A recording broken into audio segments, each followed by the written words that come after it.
आज के समय में बीमारियां ज्यादा क्यों हो रही है, अगर इस पे मेरा दृष्टिकोण अगर आप जानना चाहते हैं तो हम ह्यूमन बीइंग कुदरत के ही हिस्सा है, हम उसी के अंश हैं, हम उसी से बने हैं। जब हम नेचर को समझेंगे तो नेचर का एक अपना हार्मोनियस फ्लो है, एक बैलेंस है,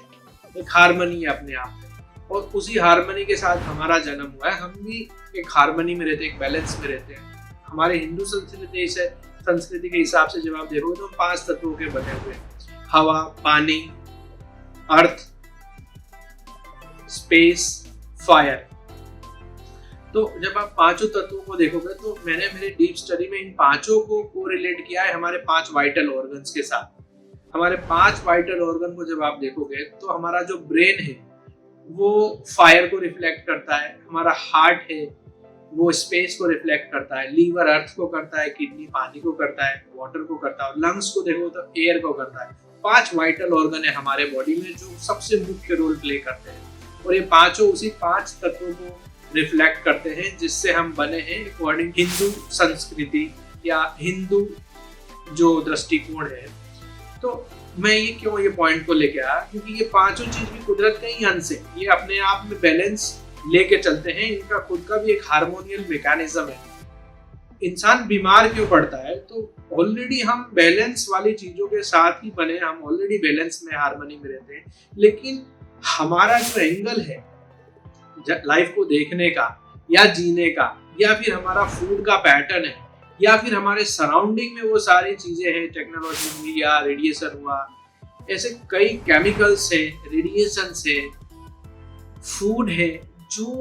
जिसका हम लोग फॉर्म ऑल्टर करते हैं, और वो ऑल्टर्ड फॉर्म जो होता है, या हमारा परसेप्शन है, हमारा नजरिया है जीवन को जीने का या मोमेंट में देखने का, हम उन चीजों को ऑल्टर करते हैं। तो जो हमारा इजीनेस है, जो हमारा हार्मोनियस वे है, जिस वे में हमें चलना चाहिए, उसको हम किसी ना किसी अलग अलग माध्यम के जरिए उसे हम चेंज करते हैं, उसका बैलेंस मैकेनिज्म हम डिस्टर्ब करते हैं। और हम जितना एडवांस होते जा रहे हैं, हम अगर खाना को भी चूज करें तो उसमें इतनी वेराइटीज है, इतने केमिकल कंपोनेंट है, इतने कलर कंपोनेंट है, वो सारी चीजें हमारे सिस्टम में जा रही है। अब वो सिस्टम में अगर लीवर को काम करना है, अब लीवर जो है एक इंग्रेडिएंट है अर्थ, उसको रिफ्लेक्ट कर रहा है, अब लीवर को उसको काम करना है, अब सारी चीजें वहीं पे मेटाबोलाइज होनी है। अब चीजें सिंपल नहीं है, सारा कॉम्प्लेक्स फॉर्म में ही फूड है। अब उस कॉम्प्लेक्स फॉर्म को जब हैंडल कर रहा है तो वो भी एक इजी वे नहीं है ना, उसको भी अपना मोड चेंज करना पड़ रहा है वर्क करते समय। इसी तरह से हर एक सिस्टम को अपना मोड चेंज करना पड़ रहा है फिजिकल लेवल पे। तो जब कोई भी चीज हम लोग खा रहे हैं, या हम लोग जिस एनवायरनमेंट में है, या जो आजू बाजू में रेडिएशन सिस्टम है, या केमिकल कंपोनेंट्स है, या फिर इवन हम खुद भी एज अ पर्सन किसी के बीच में बैठे हैं, तो हमारा जो माइंड सेट है अगर वो बैलेंस नहीं है, तो ये डिस्टर्ब बैलेंस ही धीरे धीरे हमारे अंदर एक डिस्टर्बेंस क्रिएट करता है और इलनेस को जन्म देता है, और वो फिर कांस्टेंट हो जाता है, और कंटिन्यूअस उसी फैक्टर्स के साथ हम लोग जीना शुरू करते हैं। और विद द टाइम आप देखोगे कि वो डिजीज एक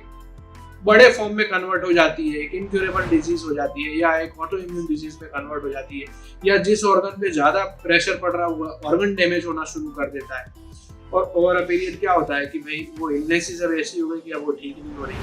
अब उसको सिर्फ मेंटेन किया जा सकता है। तो सोसाइटी में आज आप देखोगे तो ज्यादातर ऐसी इलनेस है जिसको आप सिर्फ मेंटेन कर सकते हो, क्योर नहीं है। अब बंदा को एक बार हो गया, अब उसके साथ वो चल रहा है। तो नंबर ऑफ डिजीज आप देखो तो नंबर ऑफ डिजीज ऐसी है जहाँ पे इलनेस है बट क्योर नहीं है, सिर्फ मैनेज हो रहा है। अगेन एक और डिजीज है, क्योर नहीं हो रहा है, मैनेज हो रहा है। सो इस तरह से नंबर्स ऑफ डिजीज बढ़ते जा रहे हैं, पर कोई भी बंदा क्योर नहीं हो रहा है, मेंटेन करते चल रहे हैं। तो आप ओवरऑल सिनेरियो आज में आके फिर से देखोगे तो आपको समझ में आएगा कि हर दूसरा तीसरा बंदा 30-35 साल के बाद का आपको बीमार दिया कुछ ना किसी इलनेस से प्रॉब्लम में आएगा ही। तो यही एक फंडामेंटल रीजन है कि हम लोग ज्यादा से ज्यादा बीमार हो रहे हैं। अगर हमें हेल्दी रहना है तो हमें वापस से नेचुरल वे को समझना पड़ेगा, माइंड कैसे नेचुरली काम करता है, बॉडी कैसे नेचुरली काम करती है,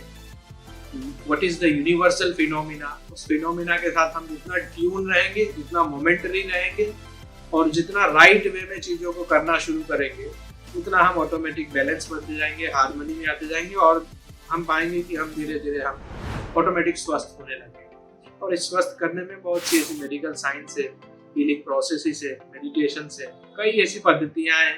जो उसको करेक्ट करती है और इंसान को स्वस्थ बनाने में बहुत ही हेल्पफुल साबित होती है।